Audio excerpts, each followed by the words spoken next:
मीर जाफर उन लोगों को कह रही है जो कल तक उनके साथ थे लेकिन आज बीजेपी के कमांडर हैं। सवाल यह है कि क्या मीर जाफर फैक्टर ममता को इस चुनाव में ले डूबेगा। बहुत संक्षेप में पिनाज, अगर आप इस मुद्दे को बता सके, क्या कुछ आप समझ पा रही है, क्योंकि तृणमूल कांग्रेस का साथ छोड़ने वाले नेताओं की लिस्ट बहुत लंबी है। पिनाज,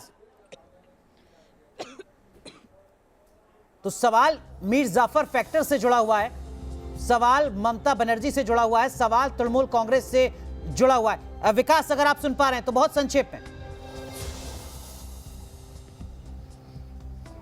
जी बिल्कुल है, इस तरीके के क्या है, क्योंकि मीर जाफर को सबक सिखाओ। लेकिन एक यहाँ बड़ा इंटरेस्टिंग पहलू यह है कि आखिर मीर जाफर का पहली बार एग्जाम्पल ममता बनर्जी ने क्यों दिया। क्योंकि देखिए, ये कि यहाँ बंटवारा दिखाई देता है बांग्ला भाषी मुसलमान और उर्दू भाषी मुसलमान, और उर्दू भाषी मुसलमानों को मीर जाफर से जोड़कर देखा जाता है और माना जा रहा है कि असदुद्दीन ओवैसी की वजह से इस बार उर्दू भाषी मुसलमान जो है ममता बनर्जी के खेमे में नहीं जा रहा है। तो इस बार शायद ममता बनर्जी ने इसीलिए मीर जाफर का उदाहरण दिया है। लेकिन जो लोग उनकी पार्टी छोड़ करके या तो बीजेपी का दामन थाम लिए या कहीं और चले गए, उसको लेकर के जो ममता बनर्जी बयान दे रहे हैं, मैं यहाँ लोगों से जब बात करता हूं तो लोग इसमें बात तो करते हैं, क्योंकि यहाँ के लोग राजनीति में इंटरेस्ट बहुत ज्यादा लेते हैं, लेकिन वो बहुत ज्यादा इससे प्रभावित नजर नहीं आ रहे हैं। जिन इलाकों का दौरा मैंने किया उसमें बहुत ज्यादा प्रभावित नजर नहीं आ रहे हैं। जैसे शुभेंदु अधिकारी, जिसका नाम बहुत बड़ा है, लेकिन लोग ये नहीं कह रहे हैं। जैसे शुभेंदु अधिकारी की बात आती है तो तपाक से 10 में से 4 लोग ये कह देते हैं कि ममता बनर्जी भी तो कांग्रेस की मीर जाफर हैं। तो इस तरीके से लोग तुरंत पलट कर कह देते हैं, यानी इसका बहुत असर दिखाई नहीं देता। लेकिन बहुत ज्यादा आपको असर नहीं दिखता है। लेकिन पिनाज, अगर आप सुन पा रहे हैं, ये मीर जाफर फैक्टर क्या वाकई कुछ असर छोड़ रहा है पश्चिम बंगाल में? संक्षेप में।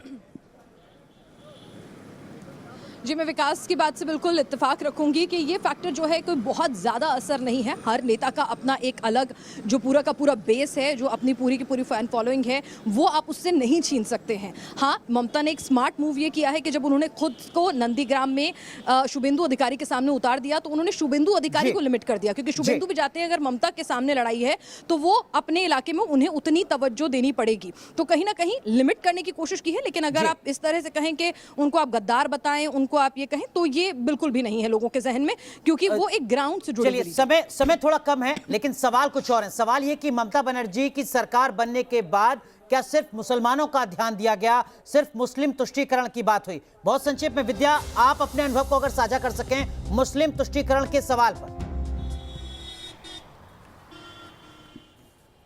बिल्कुल अनुराग, ये खुलकर लोग बोलते हैं, अब तो खुलकर बोलने लगे हैं। मैं पिछली बार आया था तो इतना खुलकर नहीं बोल रहे थे, लेकिन इस बार जब मैं घूम रहा हूं पश्चिम बंगाल में, और मुझे लग रहा है कि जितने हम सभी लोग हैं इनमें सबसे ज्यादा ग्राउंड में घूम घूम कर लोगों से मैंने बात की है और लोगों तक पहुंचा हूं, ग्राउंड रिपोर्टिंग की है, तो खुलकर लोग अब कह रहे हैं। और ये बात तो प्रमुखता से लोग कह रहे हैं कि भाई, एक को आपने दामाद बनाकर रखा हुआ था और दूसरी तरफ दुर्गा पूजा जब होने जा रही थी तो उस पर भी आप रोक लगा दे रही थी। तो ये तमाम बातें लोगों के जहन में है और इसको लोगों ने अपने दिल में, मन में, दिमाग में घर किया हुआ है और इसका असर भी दिखाई देगा।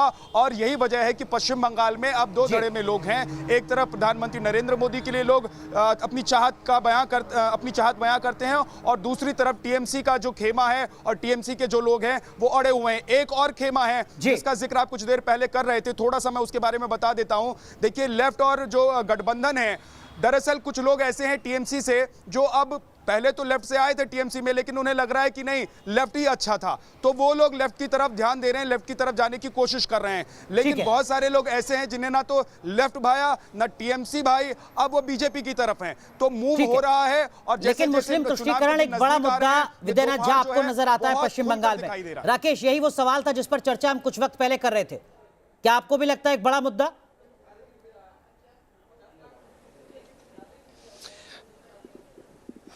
नहीं, बिल्कुल निश्चित तौर पर बड़ा मुद्दा तो है मुस्लिम तुष्टीकरण। आप मुर्शिदाबाद का जिक्र करते हैं, मुर्शिदाबाद में बरहामपुर, मैं बरहामपुर में घूमा, वहां पर हिंदू जागरण मंच के लोग दिखाई दे रहे थे। खुलकर लोग कह रहे थे कि अब तो आर पार की लड़ाई है, क्योंकि जहां पर मुस्लिम आबादी है सिर्फ वहां पर काम हो रहा है, सिर्फ उन पर सरकार ध्यान दे रही है।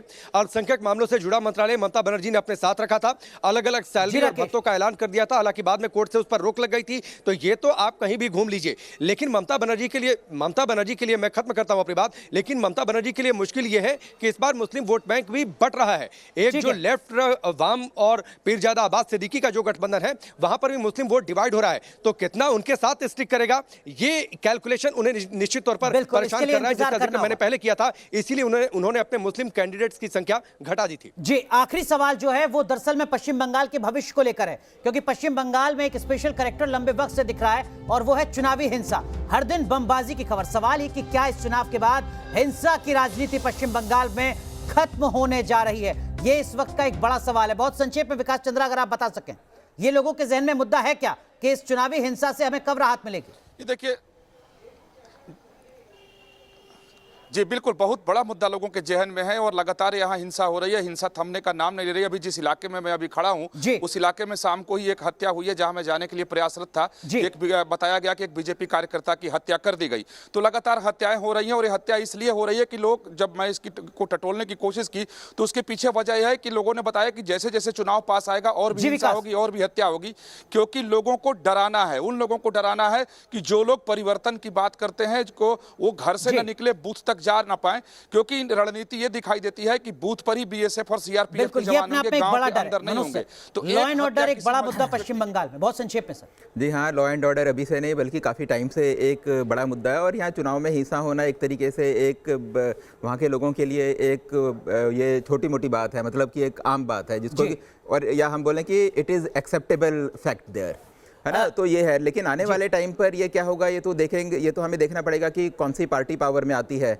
मेरा पर्सनली ये मानना है कि अगर कोई नेशनल पार्टी जैसे कि बीजेपी आती है तो चुनावी हिंसा मेरे ख्याल से कंपैरेटिवली कम होगी।